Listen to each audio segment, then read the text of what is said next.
පරිසර තිරසර සංවර්ධනය සම්බන්ධයෙන් තියෙන අවසාන වැදගත්ම කොටසක් 4R concept එකයි 5R concept එකයි.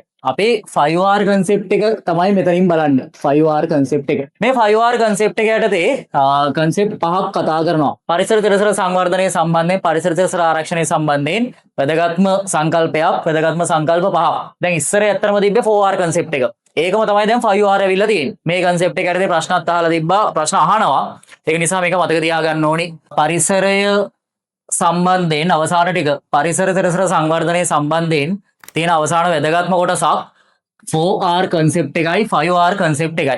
අපේ 5R concept එක තමයි මෙතනින් බලන්න. 5R concept එක. මේ 5R concept එක යටතේ concept පහක් කතා කරනවා. එකක් මොකද්ද? recycle එක, දෙවෙනි එක මොකද්ද? reuse එක, තුන්වෙනි එක reduce එක, හතරවෙනි එක තමයි මොකද්ද? ප්ලේස් එක, අවසානට තව එකක් තියෙනවා රූට් සංකල්පය අලුත් එකක් මේක. හරි, මෙන්න 5R concept එක. මේ 5R concept එක අපි පාවිච්චි කරන්නේ පරිසරය ආරක්ෂා කිරීම සම්බන්ධ මේ ගත සමුළුව ඇතුලේ කතා කරපු එකක්. එතකොට මේ ඒ සම්බන්ධයෙන් කතා කරන concept එකක්. එතකොට මේ රීසයිකල් එක කොටස් දෙකකට අපි කඩනවා. රීසයිකල් එක අපි කොටස් දෙකකට කඩනවා. එකක් අප්සයිකල්, ඉතුරු එක ලෝ සයිකල්. මේ කොටස් දෙක මේ අප්සයිකල් එකයි ලෝ සයිකල් එකයි. පරිසර තිරසර සංවර්ධනය සම්බන්ධයෙන් පරිසර තිරසර ආරක්ෂණය සම්බන්ධයෙන් වැදගත්ම සංකල්පයක්, වැදගත්ම සංකල්ප පහක්. 5R concept එක. හරි. 5R concept එක යටතේ ප්‍රධාන concept පහක් ගැන අපි කතා කරනවා. එකක් recycle ප්‍රතිචක්‍රීකරණය. දෙවෙනි එක reuse නැවත නැවත භාවිතා කිරීම. තුන්වෙනි එක reduce භාවිතය මොනවද කරන්න ඕනේ? අවම කිරීමක් කරන්න ඕනේ. ඊළඟ එක replace නැවත ස්ථාපනය කිරීමක්. රූට් එකේදී කියන්නේ ඉවත් කරන දේ ප්‍රයෝජනයට ගැනීමක් කරනවා. ඒ උදාහරණයක් ගත්තොත් එimhe කොම්පෝස්ට් පොහොර නිෂ්පාදනයක් ඉවත් කරන දේ ඒ විදිහෙන් ප්‍රයෝජනයට ගැනීමක් කරනවා. දැන් ඉස්සරේ ඇත්තටම තිබ්බේ 4R concept එක. ඒකම තමයි දැන් 5R ඇවිල්ලා තියෙන්නේ. මේ concept එක යටතේ ප්‍රශ්නත් අහලා තිබ්බා, ප්‍රශ්න අහනවා. ඒක නිසා මේක මතක තියාගන්න ඕනි. බලා ගන්නකො 5R එක. පළවෙනි එක recycle. මොකද්ද ප්‍රතිචක්‍රීකරණය කියන්නේ? ඉවතලන දේ වලින් මොකද කරන්නේ අපි? වෙනත් නිෂ්පාදනයක් හදනවා. වෙනත් නිෂ්පාදනයක යෙදවීමක් ලෙස ගන්නවා අපි ඉවතලන දේ. ඒකේ කොටස් දෙකක් කතා කරන එකක් පහළ වටිනාකමක් ඉහළ වටිනාකමක් කරනවා. ඒකට කියන මොන සයිකල්ද? Up cycle. ඉහළ වටිනාකමක් පහළ වටිනාකමක් කරනවා නම් ලෝ සයිකල් කියලා කියනවා. එතකොට අප් සයිකල් එකට උදාහරණයක් ගන්න පුළුවන් කඩදාසි හදද්දී ඉවතලන පිදුරු වලින් කඩදාසි නිෂ්පාදනය කිරීමක් කරනවා. හරි.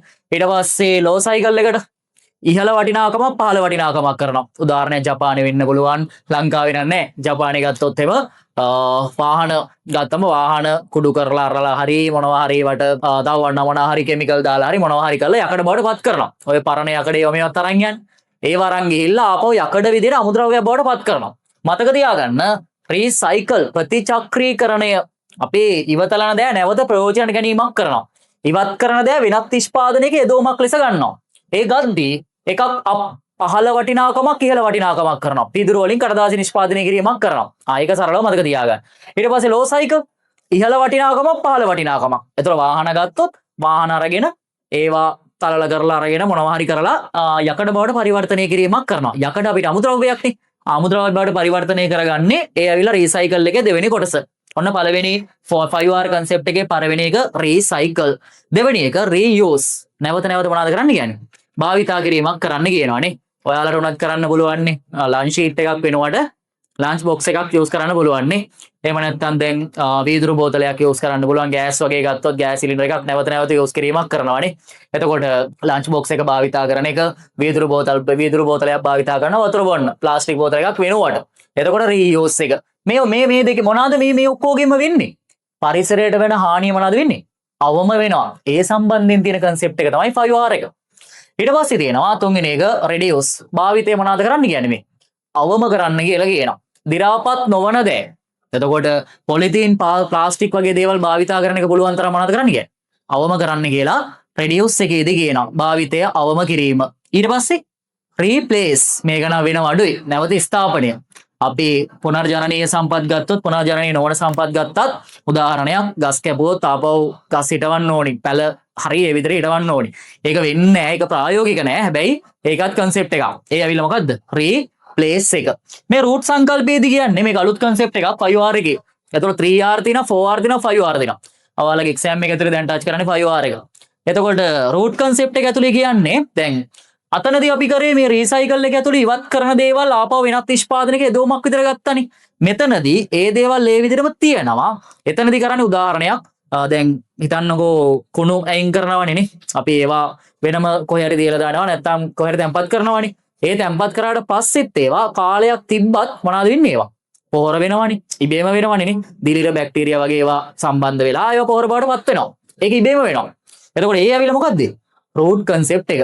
එතකොට රූට් එක ඇතුලේ කතා කරන්නේ ඒක. ඔන්න කන්සෙප්ට් පහ මතක තියාගන්න. පරිසර තිරසර ආරක්ෂණය සම්බන්ධයෙන් ප්‍රධාන සංකල්ප පහ මේක. පළවෙනි එක 5R කන්සෙප්ට් එකේ පළවෙනි එක රීසයිකල් ප්‍රතිචක්‍රීකරණය කොටස් දෙකයි. අප්සයිකල් ලෝසයිකල් පහළ වටිනාකමක් ඉහළ වටිනාකමක් කරනවා නම් අප්සයිකල් එක ඉහළ වටිනාකමක් පහළ කරනවා නම් ලෝසයිකල් එක. රීයුස් නැවත නැවත මොනවද කරන්න ඕනේ? භාවිතා කිරීමක් කරන්න ඕනේ. ඊළඟ එක රෙඩියුස් භාවිතය පුළුවන් තරම් අවම කිරීමක් කරන්න ඕනේ. ඊට පස්සේ රීප්ලේස් එක නැවත නැවත මොනවද කරන්න ඕනේ? ස්ථාපනය කිරීමක් කරන්න ඕනේ. අවසාන එක රෝඩ් ඉවතලන දෑ වලින් දැන් ඉවත් කරන ඉවතලන දෑ අපි දැන් ගත්තොත් කුණු ඒවම ගන්නකො. ඒ වගේ මොනවද හදන්නේ? කොම්පෝස්ට් නිෂ්පාදනය කිරීමක් කරනවා. ඒක නිෂ්පාදනය කිරීමට වඩා ඔටෝම නිෂ්පාදනය වෙනවා. ඒකට තමයි කියන්නේ මොකද්ද? රූට් කන්සෙප්ට් එක. එච්චරයි. හරිනේ. Next level business studies.